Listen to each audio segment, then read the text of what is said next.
Recording now. All right, welcome to the regular meeting of the Larkspur City Council. My name is Dan Hilmer. I'm serving as mayor for 2022. The first item on this evening's agenda is roll call. Would the city clerk please call the roll? Councilmember Campbell, I am here. Councilmember Hara, Here. Councilmember Way, Here. Vice Mayor Paulson, Here. Mayor Hilmer. Here. Now, as is our custom, would you please join me in saying our Pledge of Allegiance?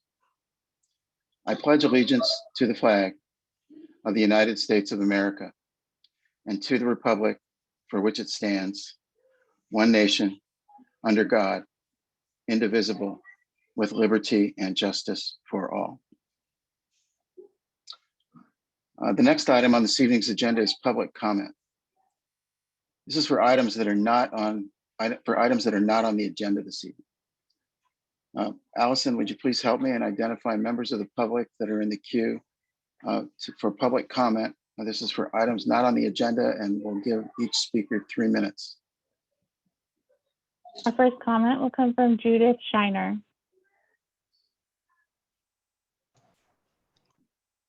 Yes, my name is Judith Shiner. I live in Larkspur, and I am just wanting to express some concerns related to rent control. I didn't know whether rent control was actually in the agenda as well. It is not. Okay, all right. I live in Skylark, which has about 430 apartments, and it's recently under new management. So a lot of us have been very concerned about what that means for us. So I've been here 14 years and love where I live. And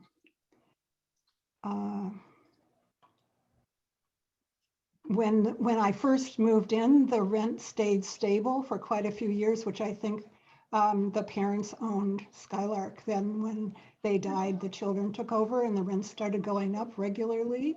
And I'm going to be 81 this month and live partially on savings and Social Security and a small amount of work that I do monthly. So having some kind of safety net of rent control would really help.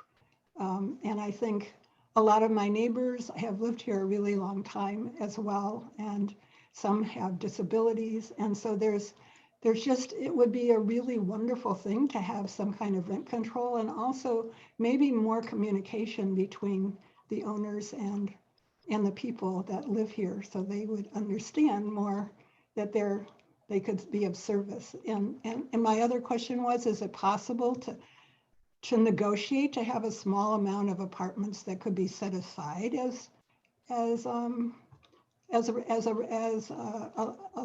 for lower cost, possibly?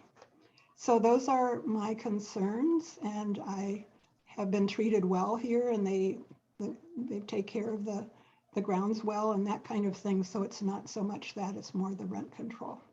So thank you very much for listening to me, and I appreciate your taking my request into account. I have in the past contacted Katie Rice about this issue, so she also knows about it. Thank you for your comments. You're welcome. Are there other members of the public that have comments or questions that Next will hear.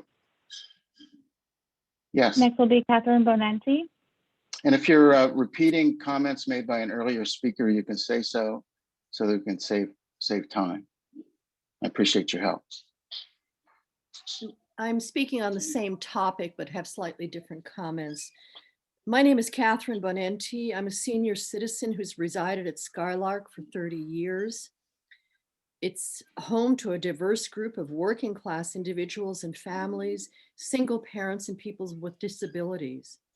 We have a very large percentage of senior citizens who have made this their home for 30 or more years, live on fixed incomes, and are considered a natural occurring community retirement.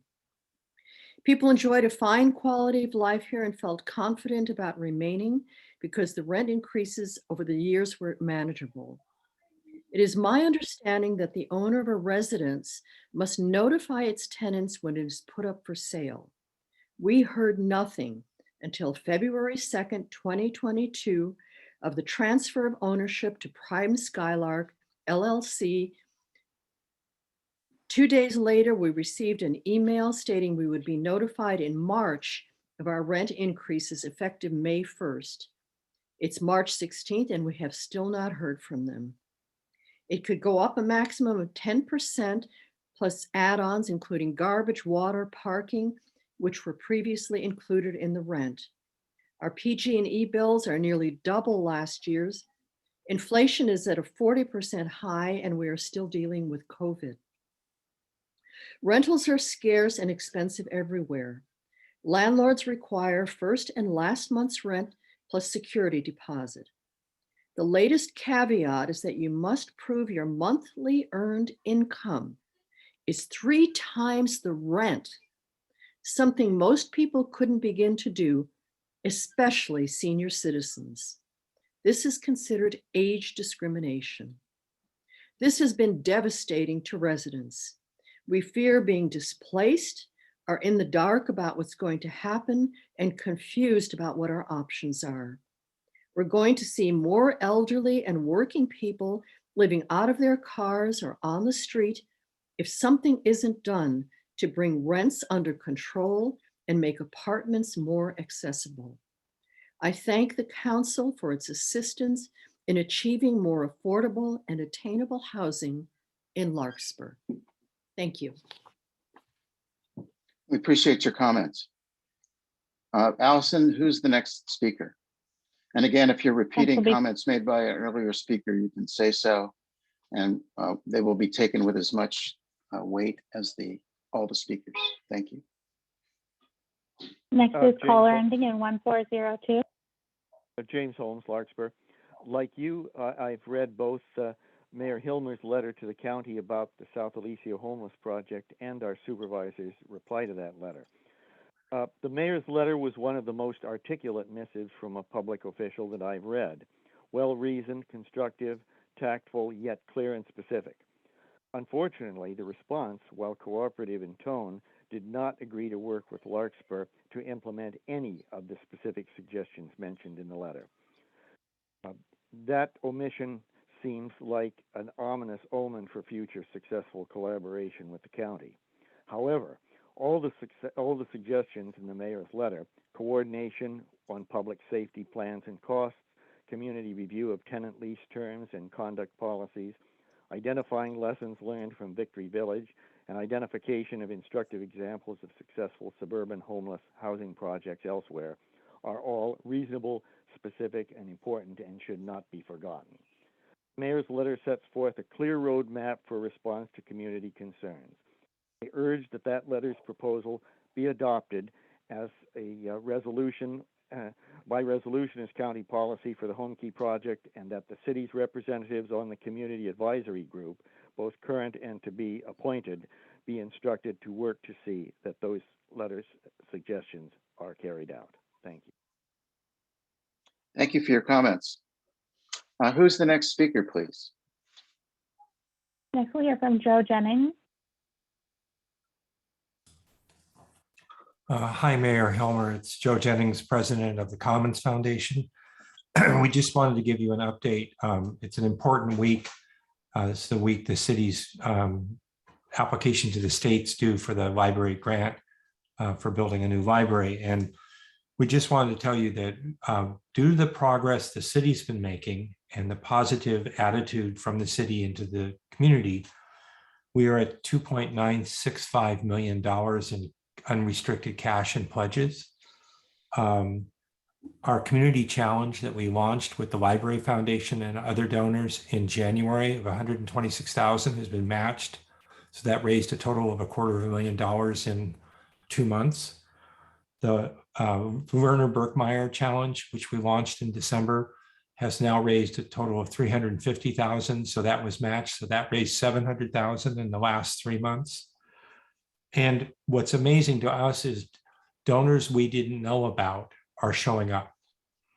So these are not the people who were on our list. These are new people, and it's great. And we're getting the full spectrum from very small donations to significant major gifts.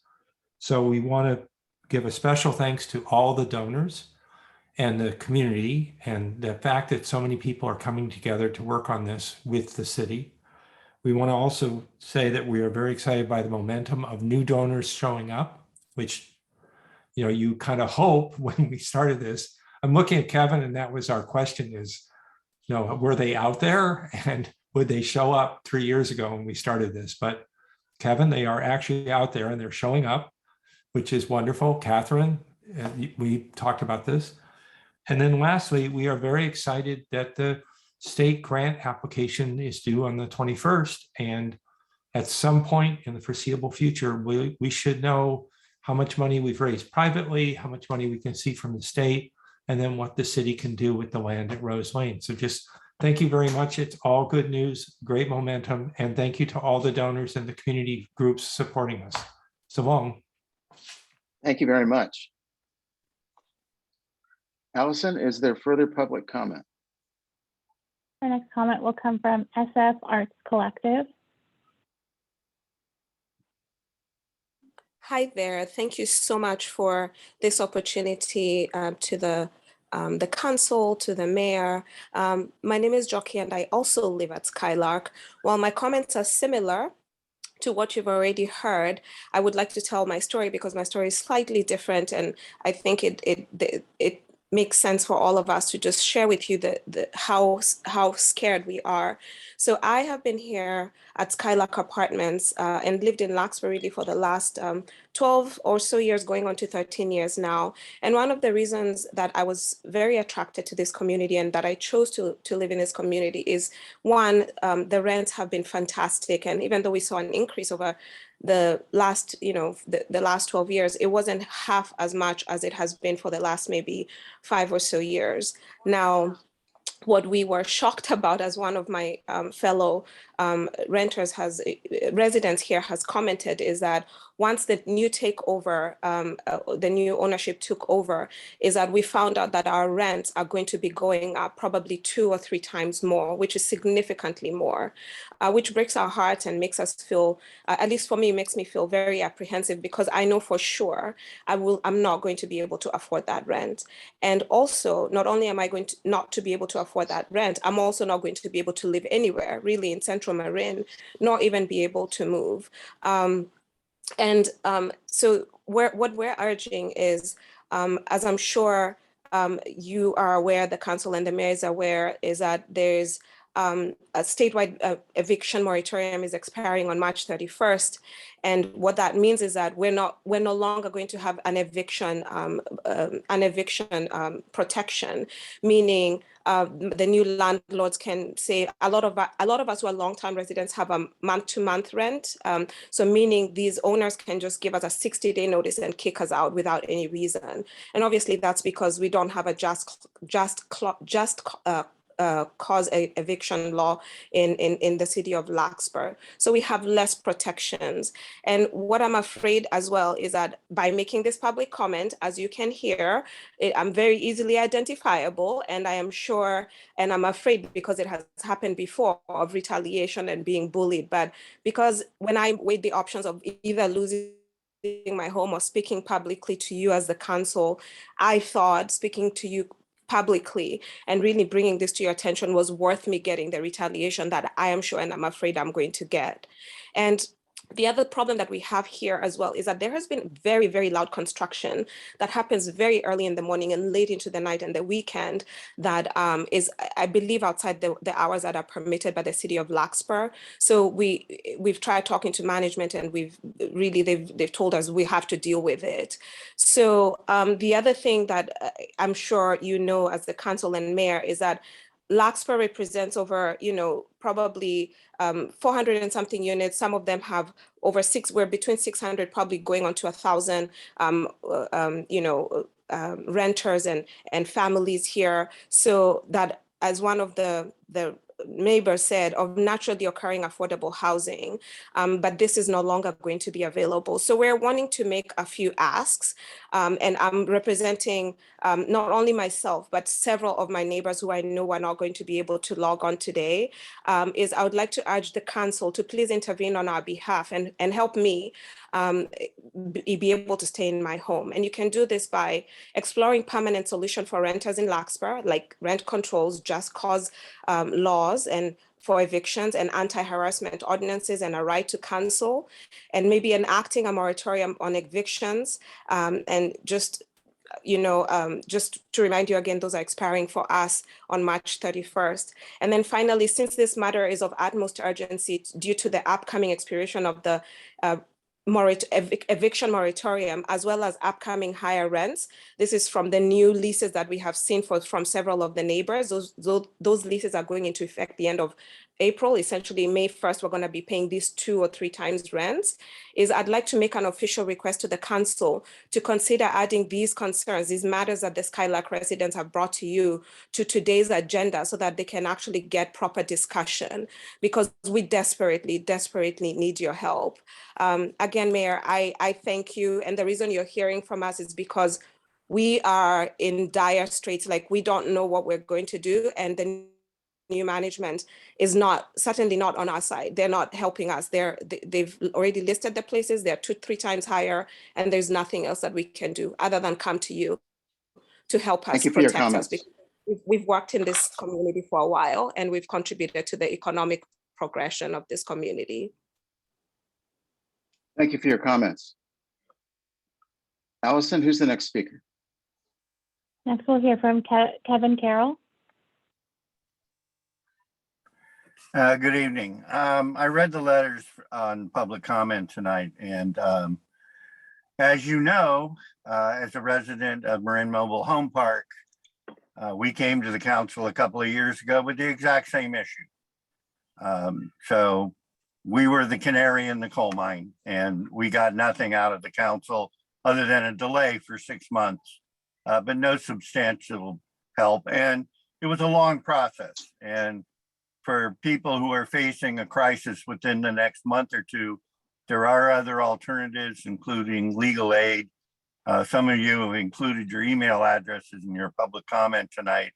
I've already checked in with a couple of my neighbors who we've been involved in this and have gone through what you're going through, and we will contact you to try to assist you. Thank you. Thank you. Appreciate your comments. Allison, who's the next speaker?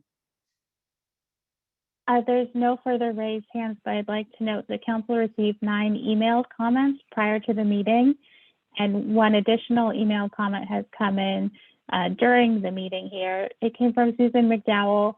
It again addresses Larkspur Skylark apartment rent increases, and it's been added to the online agenda packet. Thank you very much. And there's no further public comment. Thank you, Allison. And thank you for everybody who has made public comment this evening and emailed or sent in public comment. I have, and I'm sure the council members have all read what you have sent in. That concludes public comment during this evening's meeting. The next item on the agenda are presentations and proclamations. This evening we have 1 presentation, results from a national community survey. May we have a staff report, please? Good evening, Mayor Hilmer, members of the City Council, members of the community who may be watching. My name is Shannon O'Hare, and I'm the assistant to the city manager. As part of the city's communication and community engagement efforts, the city of Larkspur entered into a contract with Polco, formerly the National Research Center, to participate in the National Community Survey. The National Community Survey conducts surveys in over 600 municipalities across the country, asking residents questions regarding quality of life in their communities. So in the fall of 2021, this survey was sent to a representative sample of residents in our communities, asking their opinions of various facets of living in Larkspur. The survey benchmarks Larkspur's results in comparison to other communities that participate in the survey, and should we conduct the survey in subsequent years in our community, will also receive the survey benchmarks in comparison to what residents responded in previous years. We're lucky enough to have a representative from Polco to provide a verbal overview of the survey and present the survey results to the council and the community tonight. Her name's Jade Archoa, and she is the Director of Survey Research for Polco.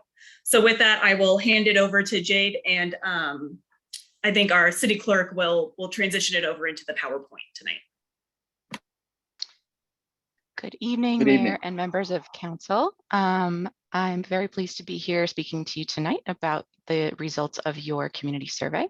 I can go ahead and show my screen here if that works. Can you all see that okay? Okay, perfect. So I am, as Shannon mentioned, I'm the Director of Survey Research for Polco/National Research Center. And I would love to offer appreciation and thanks to Shannon for being our primary contact through this process. She's been wonderful to work with and has made sure the process has gone as smoothly as possible. I also want to acknowledge my colleague, Joe DeLolio. He was the project manager for this year's survey. And so with that, we will dive into the result. Before I do that, though, I do want to just briefly mention that Polco and National Research Center are two separate companies that merged back in 2019. So National Research Center has been conducting community surveys across the country for over 25 years. We literally wrote the book on citizen surveys, and we are partners with ICMA and with NLC, which is why many of our clients choose to work with us. We have a longstanding reputation as the best in class for community surveys, such as the National Community Survey.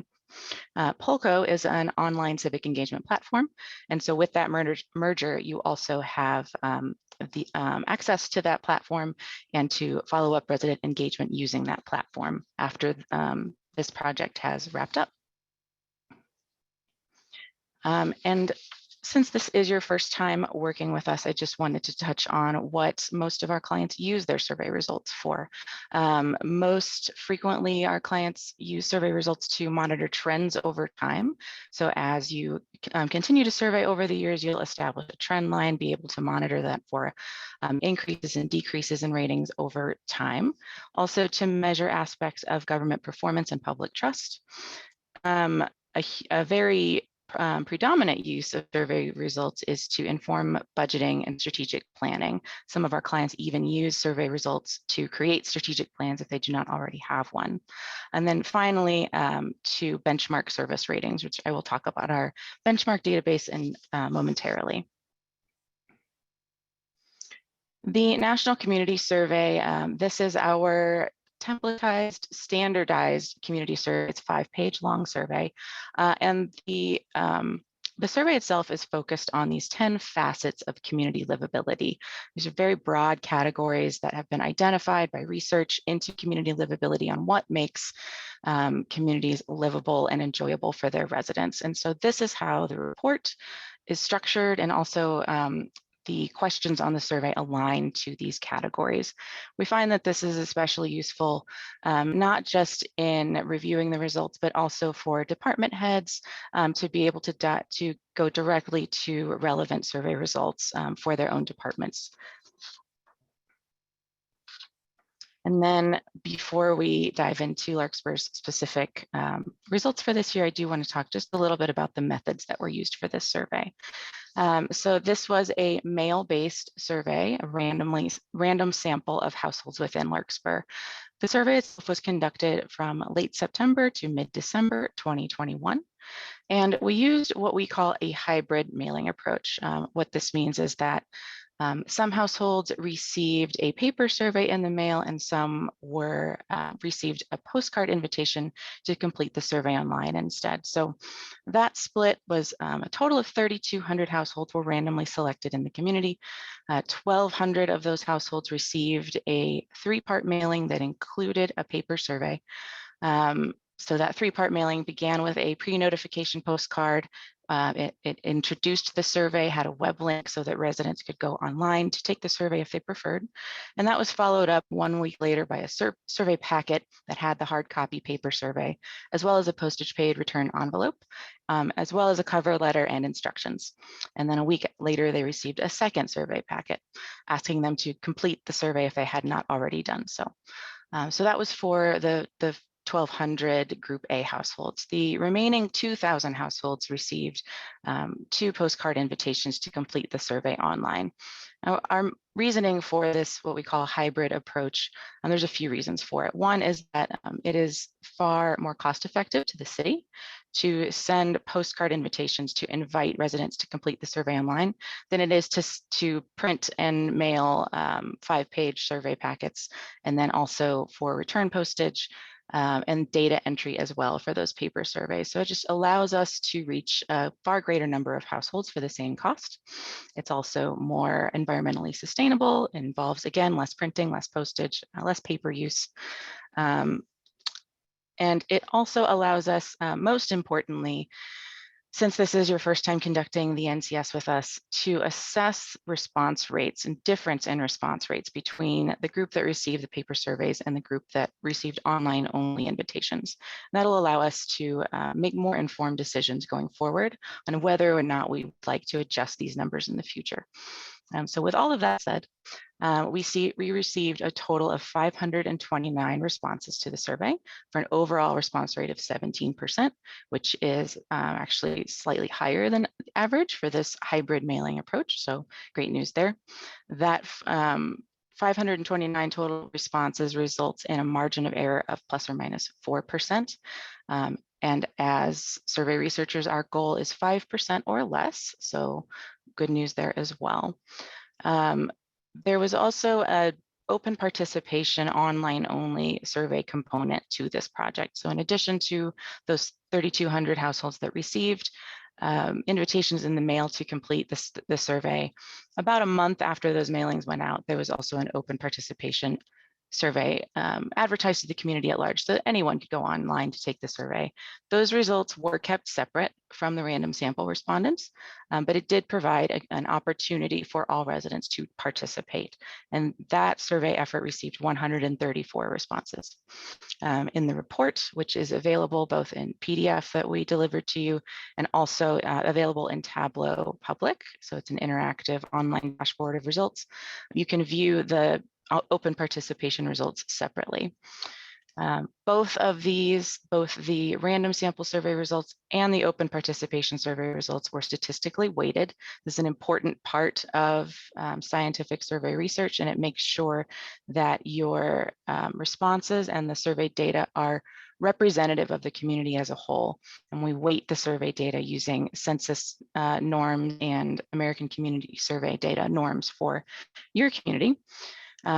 Just to make sure that again, the results are representative and reflective of who actually live in your community. I know that was a lot of information on the methods. Are there any questions about that before I move into the actual survey results? I'll also happily take questions at the end about methods also. Okay, great. Oh, sorry, go ahead. Yes, sorry about that. Go ahead. Mayor Hilmer, who I think. Please, I'm sorry, I'm not able to see the hands raised. You want to go first, Gabe? You had your hand up too. Yes, thank you, Catherine. Just Jade, quick question: the Tableau Public. Have you sent that to staff? I'd be very interested in trying to get an interactive view of the data. Yes, the Tableau Public link has been delivered along with the PDF. So yeah, both ways to review the data, and the Tableau Public interface in particular, you can view by those community facet areas. You can view it by topic. Okay, thank you. My question is about your community livability circle or a ring of the elements to it. I sit on several different committees within Marin County where we're looking at something similar for being age friendly or age forward. And it's included at a part of the wheel is emergency and disaster preparedness. Why is that not included in here, since that is a key element in so many parts of the country? is within the facet of safety. It's just not apparent on this slide because these are broad categories. But yeah, emergency preparedness, and so I'll actually cover in a few slides safety from fire, flood, natural disasters. Those are actually survey items. Because the logo being safety just looked like fire or police as far as that safety as opposed to preparedness. All right, that was my question. Thanks. Sure. Are there other council member questions at this time? Please continue. Sure. Okay. So just touching on the benchmark comparison database, I did briefly mention this already, but one of the primary reasons why our clients choose to work with us is because we do have this comprehensive nationwide database of other communities who have also conducted community surveys. And so this is particularly useful for our clients who have not conducted this survey before, since you don't have trend lines. Our benchmark database comparisons provide context for your ratings, so you can understand whether any given rating is similar to the national average, higher than, or lower than. And I'll talk about those comparisons as I get into this, the results, which I will do now. So to inform the highlights that we wrote up in the report, there's two questions on the survey. One focuses on these overall aspects of community quality, community livability. The first question focuses on the quality of each of those. And we can see, again, these are just very broad categories that we are asking about. You can see quality ratings for each of these were either similar to or higher than the benchmarks. That's the rate on the far right there. And then we also ask about these same aspects, but we ask about the importance of each. And we use these two questions to inform this chart, which is our quality and importance chart. This lower right-hand quadrant is what I want to call attention to, because those are overall facets of livability that residents have identified as being relatively lower in quality, but higher in importance.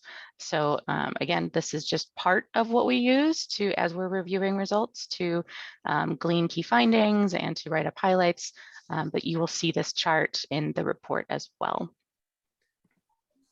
And then compared to the national benchmark database, there were 122 individual items on the survey for which we could make these comparisons. And of those, 91 items were similar to national averages, 24 were higher, and 7 were lower. Okay, getting into the highlights themselves. Our first key finding, residents experience a high quality of life and feel safe in their community. So about 9 in 10 residents gave positive ratings to the city as a place to live, the overall quality of life in Larkspur, Larkspur's overall image or reputation, and Larkspur as a place to raise children. All 4 of those items were higher than national averages. And then also about 8 in 10 residents plan to remain in Larkspur for the next 5 years. That was a similar rating to the national benchmark. We also tied in aspects of safety into this quality of life key finding, since it is so integral to residents' quality of life. So there were a number of items that we asked about feelings of safety in the community. So some of these were virtually all residents felt safe in Larkspur's downtown and commercial area during the day.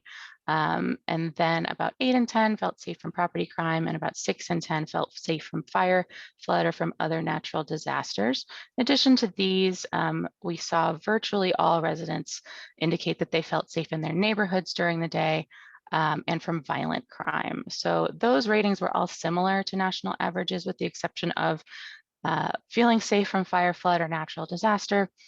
That was lower than the national average, but I do want to point out that that isn't unexpected, given just California ratings in general, or other areas that tend to be more fire prone or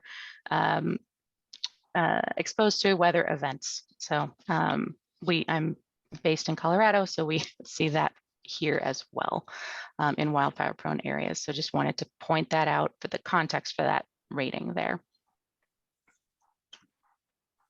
Okay.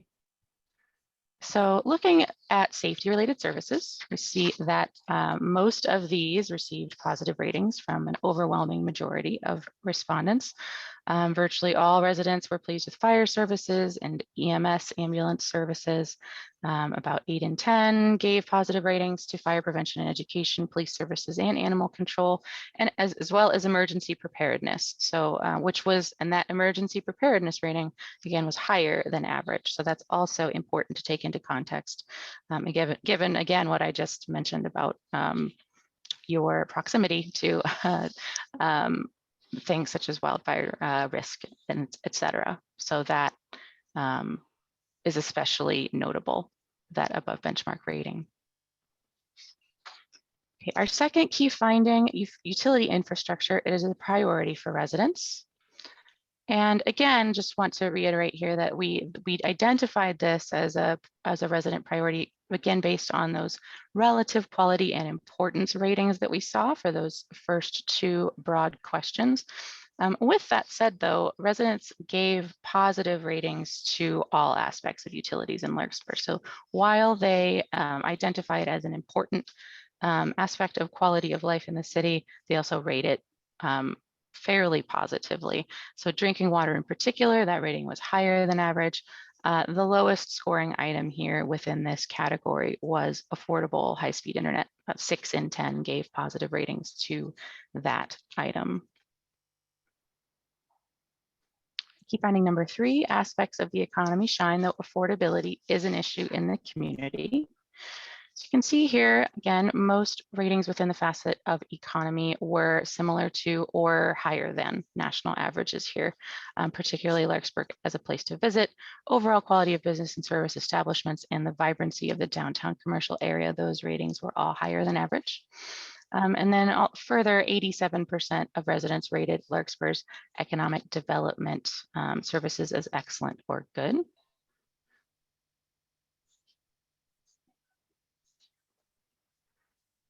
Other economy-related ratings here also, again, tended to be higher than the national averages.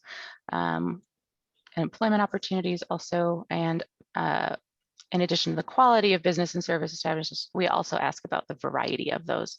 So positive ratings there as well. However, affordability was identified as a key area of focus for the city. So availability of affordable quality childcare, about 1/3 of residents gave that excellent or good ratings. And then about 1 in 10 gave positive ratings to cost of living and availability of affordable quality housing. These ratings were lower than national averages. And to give some context, this is not out of alignment with what we would expect to see in a more destination community. However, it's definitely something that is common with resort communities to be lower than the averages in these areas. And these are particular pain points, areas of concern, especially around housing. There was also room on the survey for custom questions to be asked in addition to the standardized ones that we ask. And so one of these asked, or actually a set of these asked about the quality of different shopping areas in Larkspur, as well as how often residents tend to shop there. And so we can see here that most folks rated, at least 8 in 10 residents rated the Bon Air Shopping Center, Marin County Mart, and Downtown Corridor. All of those gave excellent or good ratings to all of those. And then we asked about the frequency of shopping at each of those. They by far were most likely to frequent the Bon Air Shopping Center.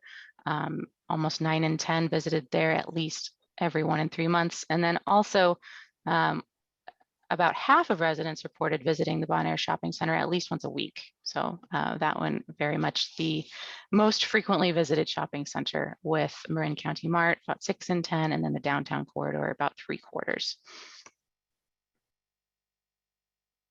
Our fourth and final key finding, the natural environment and recreation opportunities are an asset to Larkspur. You can see here, again, all of our benchmark items, either similar to or higher than national averages, overall quality of natural environment, cleanliness in particular, preservation of natural areas and Larkspur open space. About 9 in 10 residents positively rated each of those, and those ratings were higher than national averages.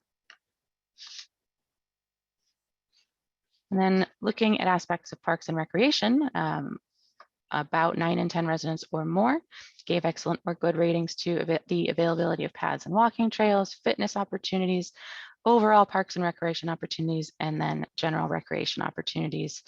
3 out of the 4 of those were higher than the national benchmarks. Very positive ratings there as well. And this is just a recap of the key findings that I just mentioned. And I'm happy to take questions about the results. Are there questions from council members? I see Catherine Way has a question. When you get the survey data, is there demographic data, for instance, age of the respondent? Yes, we ask 14 different demographic questions, including age, gender, length of residency in the city, annual household income. All of these demographic data, we actually do have subgroup comparisons available for. This is included in the Tableau Public interactive dashboard. You can click into, there's a tab called Comparisons. You can actually view differences in results by those demographic characteristics. I have a question. Sure. It's been a while since I heard our fair city referred to as a resort community versus a bedroom community. What's the difference? It's and that's more just my parlance rather than any specific definitions that we give, but it's clear to those of us that have been doing survey research for a while when we see communities that folks that are either in a highly desirable area, either because of, again, the natural environment or the general location of the community, or just because it is a nice place to visit. So, Bay Area community with high quality of life ratings and high natural environment ratings in conjunction with affordability and housing challenges. Those are just very, as I said earlier, just very common indicators for that type of community. And that is in both the Bay Area, California, and nationwide. Also, I would be remiss if I did not accurately clarify the name of one of our more important business areas. It's called the Marin Country Mart. Oh, I'm sorry. To the Marin County Mart. Sorry about that. And I believe they may be our highest sales tax contributors. So I want to give them fair tribute and praise. Are there other questions from council members on this presentation, which was very helpful, and I learned a lot. I see the vice mayor has a hand up. Yeah. Gabe? Yeah, I don't thank see you. your hand up. Yeah. I'm looking at the panel. I'm sorry. It's okay. Go ahead. Two kind of methodology questions. The first is, I think your quadrants are really meant to give us a good overview of everything, but I'm not quite understanding both dimensions. So if I look at the survey, which is the last 5 pages of this report, I can see people rating things, but that kind of, I don't know how you get both, the quality and the importance, squeezed out of one question. Good clarification there. So if you're looking at the survey instrument itself, question 2 is the quality question, where we ask about those 10 facets individually on a quality scale. And then question 12 is the same 10 facets, but we ask about those on an importance scale. So essential, very important, somewhat important, and not at all important. So it is actually 2 separate questions, and then we are cross comparing those 2. Great. And then the other question, so I get it. So 2 questions are meant to set up the axes, and then you throw all your dots, they're based on categories. The other thing is, I appreciate that you use the census data to kind of adjust for geography, but how would you adjust for time and specifically COVID? So this is done at the tail end of COVID, and you have 500 other communities. Are you, people could be talking about transportation at a time when there were hardly cars on the road. So what sort of normalization or adjustments do you do for time? Great question. So in general, our benchmark database contains all surveys conducted within the past 5 years. Any communities older than that do drop out. We are very aware that COVID's been more acutely of concern in the last 2 years. So in terms of the database itself is large enough that as communities conducted surveys, so many of our clients chose to forego surveying altogether in 2020 when the pandemic was at its height. So a lot of, I would say most of the ratings or the communities currently in there, the vast majority of them were conducted either prior to COVID or more so after the worst of the pandemic, after like the worst of the shutdowns and the closures. With that said, particularly with our clients that survey annually, we can see very clear, in some cases, dips in ratings for some items. You mentioned mobility and transportation. So that is visible in a community that has surveyed annually. We saw mobility ratings improve dramatically in 2020 because, as you noted, less cars on the road, car travel became easier, and then those ratings have dipped again in 2021 and 2022 back to more pre-pandemic levels, whereas so the opposite happened with certain city amenities, libraries, community centers, museums, things that closed. We saw ratings for those dip during the worst part and then have come back up. So that isn't particularly reflected well in the benchmarks, I would say, but it would be reflected in trend lines, if that makes sense. I did have one more question. If nobody else does, I'll wait and see. I don't want to just take up time here. Please, go ahead. Yeah, I have to say, on this entire report, page 28 kind of screams out at me. And specifically on page 28, the question here is attracting people from diverse backgrounds. And out of 119 communities, we're the very lowest, we're the 119th. So it's the absolute bottom rating. And I'm wondering if you can say a little bit more about that, because when we bring it back to the council or we have strategic sessions, I really feel that question to me will be important. And if I can just add one more, when it comes to availability of affordable quality housing, out of 322, we're number 5 at the bottom. We're absolutely like almost the very worst of all the communities you survey. So, given the experience you have and the massive data, and the fact that we're in public right now, maybe you can speak to those a little bit more. The affordability aspects, I'm not sure I have much more to add there. We do actually work with quite a few Bay Area and coastal California communities, and this is, as I said, a very common issue regarding affordability in comparison to the national benchmarks, because the national database does contain a wide variety of communities, including very affordable communities in, say, the Midwest or the South. So, affordability in particular makes sense to us in terms of where you are on that national scale. Regarding though the inclusivity and engagement questions, that is something that we would need to dig deeper on, to be perfectly honest. A survey, we often say a survey can tell you what people think, but not why they think it.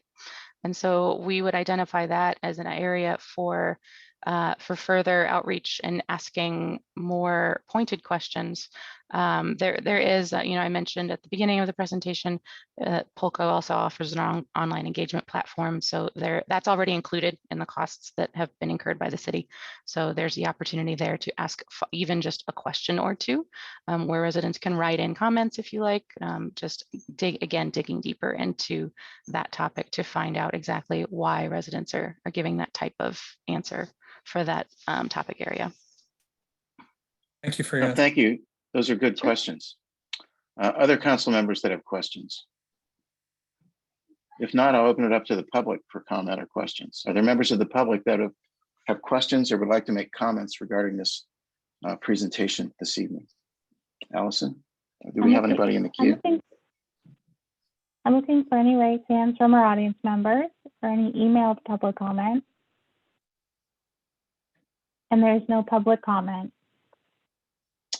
Well, thank you very much for the presentation.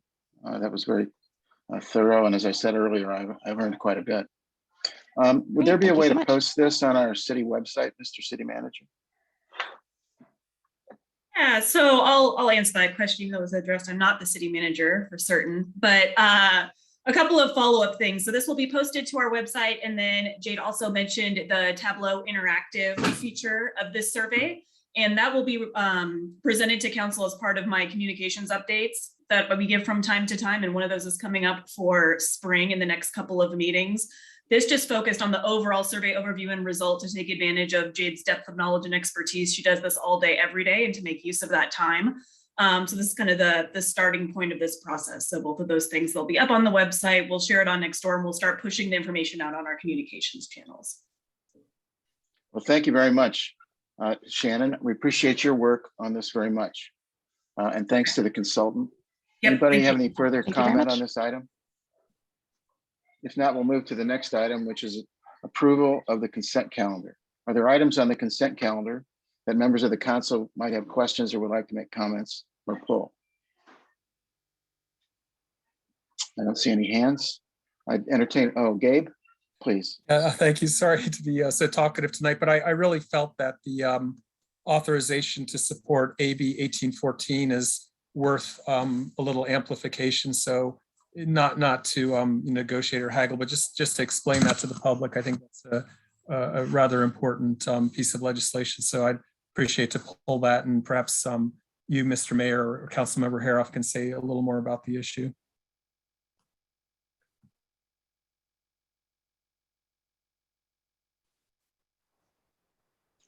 If that's a request for comment, I'd be happy to do that a little bit. I think you should go ahead, Councilmember Hoff. I frozen. think Mayor Helmer may have frozen.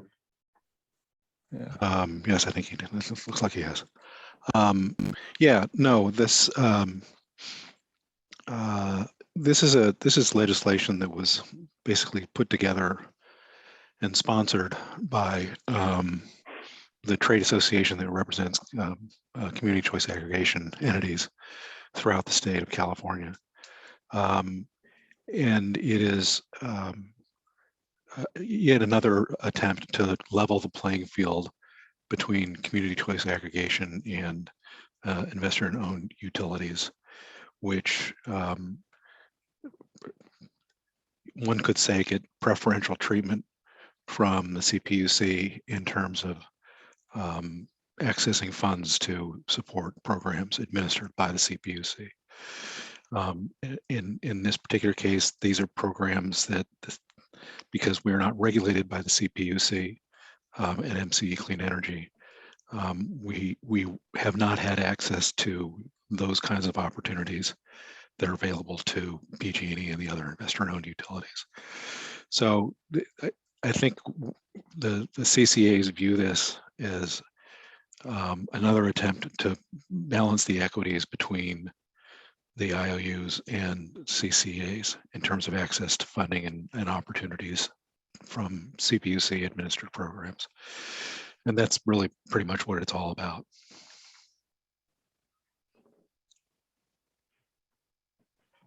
Dan, you're muted. My computer crashed for a few seconds, so I had to leave the meeting for momentarily while the transition from Gabe to Kevin took place. I'm assuming we're still on the consent calendar. Yes, I think the Vice Mayor had a question about this one particular item, but I didn't hear him asking it to be taken off. I heard his comment. He was amplifying the importance of AB 1814. If there are no further questions, I'll entertain a motion for approval of the consent calendar. I'd be happy to move adoption of the consent calendar. Second. We have a motion and a second for adoption of this consent calendar. May we please have a roll call vote? Councilmember Campbell, Yes. Councilmember Hara, Yes. Councilmember Way, Yes. Vice Mayor Paulson, Yes. Mayor Helmer. Yes, that passes unanimously. Thank you very much. The next item on the agenda this evening is the city manager's oral report. Thank you, Mr. Mayor, council members. I just have 3 calendar items for you. One is the Housing Element Steering Committee will meet and host a workshop for the community next Wednesday, March 23rd from 6 to 8 p.m. The details on how to log into the workshop will be published shortly on livinginlarkspur.com, which is the website our consultants have created to shepherd the housing element development process. Members of the community have probably been seeing reports in the Marin IJ and in other sources about other communities having published their potential housing site lists and giving the community a chance to weigh in on those lists and the potential sites and the proposed densities being considered on the different sites. And so the workshop next week is intended to kick off that engagement for Larkspur. And we're really looking forward to getting our community feedback and encourage folks to go to livinginlarkspur.com now. They can sign up to receive email notifications about the process and the meetings as they come up. So the link to that website is on our homepage, so people can find it there in the news items. 2 construction dates to be aware of are Mondays. The first one is this coming Monday, which is March 21. There's going to be considerable construction in and around the driveway / entryway to Rice Lane that runs around and behind City Hall. It's part of the project to upgrade the Magnolia corridor in the downtown area. It may restrict access, if not completely eliminate access to City Hall that day. So Monday is the day the library's closed already. So we offer limited services on Mondays, but we want people to be aware it's going to be a fairly active construction zone around City Hall on Monday, the 21st. And then want to thank Julian Skinner, as Public Works Director, and his team for working with the contractor to figure out ways to keep Magnolia open to traffic throughout this project. But we've mentioned before that at least one, if not multiple, road closures do need to occur in order to get the work done. And so a road closure is planned for the downtown corridor for Monday, April 4th. We selected that date because it's spring break for the public schools, so we'll have a reduced traffic load. And after engaging the downtown merchants, we found most of them preferred a Monday to a Sunday. So we were happy to accommodate them with that. So on Monday, April 4th, the detour route will be simply to take you around behind downtown. Shouldn't be too inconvenient for folks, but you may want to avoid the area if you can during that period when it's closed. And we will make arrangements for our fire personnel to be located off-site but available to respond. So with that, Mr. Mayor, I'll turn it back to you and the council.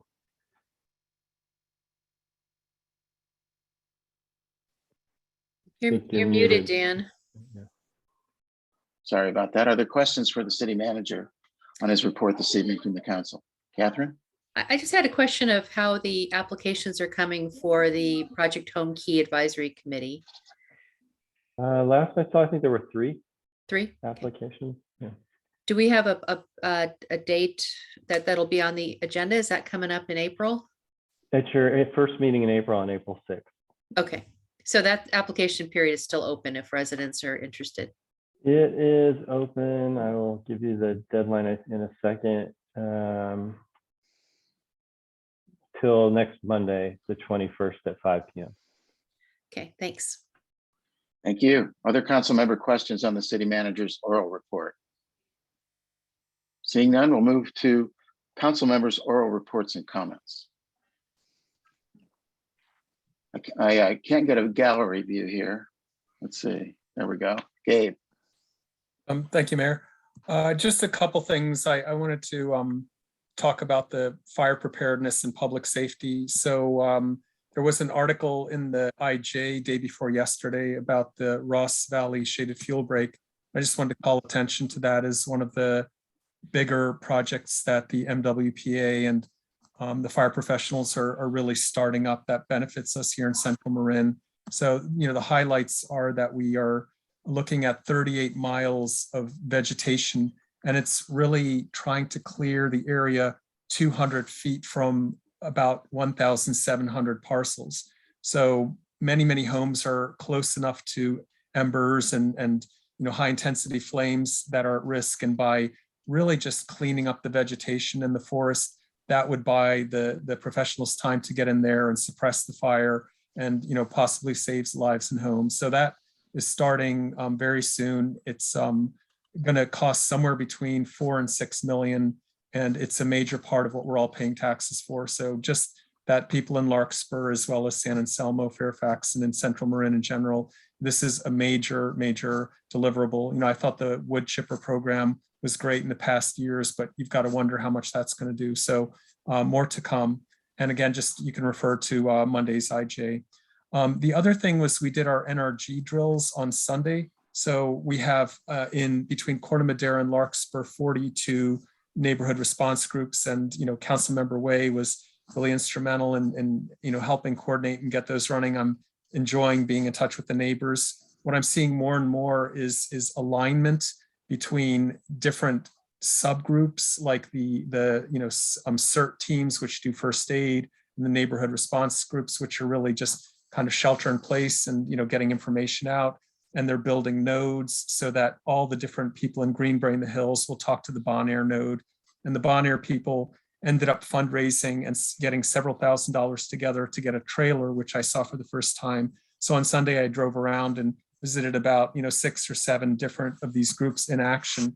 And it was really just a wonderful demonstration of community activism, of people caring, of people getting smart on the issues, of people helping themselves potentially with fire insurance and just saving lives. So the next drill will be in the daylight savings time of the fall. And I'm sure we have a lot coming up in the summer. It's been a very dry winter. So I'm encouraged to see both projects, and we'll let you know if anything else develops. And that's all I have. Thank you. Thank you for those comments, Gabe. I know our neighborhood has an important drill at those times too. Are there other council member reports this evening? Kevin? Just real quickly, since our vice mayor mentioned that the letter on the proposed legislation with MCE, just another highlight about MCE that is of interest to me and hopefully to the public. Tomorrow night is the upcoming full board meeting for MCE Clean Energy, and probably the most important agenda item that the full board will be considering is MCE's annual budget for this coming fiscal year. We considered the budget at the most recent meeting of the MCE board's executive committee, which I happen to chair, and recommended that the full board approve the proposed budget. But it's a big one. It anticipates revenues for MCE Clean Energy in the upcoming fiscal year of just a little bit north of $450 million. Of course, most of that gets gobbled up with having to pay for energy costs. So it's a balance, but it is a big number. The projected revenues are largely attributable to what I think is a fairly modest rate increase that I think I discussed at a previous council meeting before, again, necessitated by the fact that we're faced with growing energy procurement costs, and that's just a fact of life throughout the state of California. And even so, that rate increase will put us still, in terms of the rates that we charge customers, at or below what PG&E is charging. So it allows Marin Clean Energy to remain fully competitive in terms of rates with our biggest competitor. So that's good news. The other reason for the projected increase in revenues is MCE continues to expand its service territory. And most recently, we'll be expanding further into Solano County, including the city of Fairfield. So that's good news for us. The more people we serve, the more we can spread costs to that larger customer base. So unfortunately, I will not be able to attend the meeting of the full board tomorrow because of the second thing that I wanted to report on very briefly. I'll be out of town tomorrow attending the 30th annual Yosemite Policymakers Conference. This is a conference that's been going on for more than a quarter century. It's an opportunity for council members, county supervisors, city managers, everybody involved in local government to get together and exchange ideas about different policy tools and issues that they manage within their communities. The conference, I've never attended the conference before, but it caught my attention when I saw that it was recommended as the best conference that he'd ever attended by Tom Butt, who's the mayor of the city of Richmond and a person whose opinion I value very highly. So at his suggestion, I will be going to that conference tomorrow. Thank you very much. Other council member reports this evening. I apologize for having to move my tablet. It was running out of power. If there are no other council member reports this evening, we'll move to public hearings, which we have none. We have one business item, which is a discussion on return to in-person and hybrid meetings. May we have a staff report, please? Thank you, Mr. Mayor and council members. This is an oral item. I wanted to take an opportunity to tell the council what we're planning and get any feedback or answer any questions you might have as we transition from our completely virtual format to a hybrid format. And first, I need to say that this is definitely an item where staff's done the heavy lifting, and I'm taking more credit than I deserve. So Allison Faust, the city clerk, who is here to help answer questions, is really the one who's been working behind the scenes with the folks that support the council chamber to figure out some of the logistics. But we think it's appropriate, and we know that most of the agencies in Marin County are going to transition in April to hybrid meetings. And by hybrid, we mean meetings where there will be people present both in the council chamber and online. We believe we have the technology now in place to facilitate the participation in a public meeting by council members online, while some council members choose to be present in the council chamber. We also believe we have the technology in place to facilitate participation by the public, either in person or online. And we believe that the video will be streaming, and then that will be recorded and shown on the various outlets that the media center uses. We'll incorporate all these different feeds so that everybody will be able to see what's going on throughout the meeting.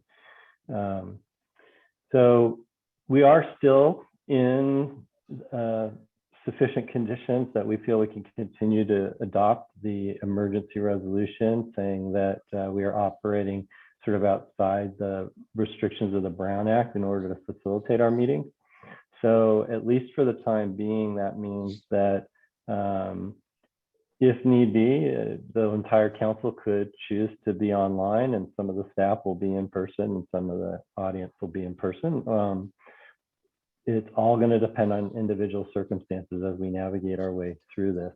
Eventually, it will be probably difficult, if not impossible, to make the findings under that resolution. And at that time, we'll transition to the Brown Act direction with respect to teleconferencing, or in this case, video conferencing meetings. And so we've talked about this a little bit before. At that point, we would have to start knowing exactly where you're going to be for a public meeting, and we'll have to go through the proper posting procedures. But and we'll have to have a quorum of the council present in the council chamber when we reach that point. But we're not there yet, so we still have some flexibility. For whatever reason, our March and first meeting in April, our two March meetings and our first meeting in April are very light. in terms of substantive material. It just sort of played out that way. So that works well. The April 6th meeting will have a fairly light agenda so we can get the kinks out, working with you to make sure that we actually are correct and all of these things are doing what they're supposed to when we go live. And then we are going to reduce the capacity of people that can be present in the council chamber. So we just simply won't have as many chairs, and we'll put some signage and protocols in place if we reach full capacity in item, so that we can have people waiting who want to speak on a particular agenda item, and we would then prompt the mayor to excuse folks who to give up their chairs if they're not going to participate in the meeting anymore. Or we'll just rotate people through into the dais who want to come and speak in person. As you know, we definitely have heard from some members of the public. They're eager to be able to engage in person again.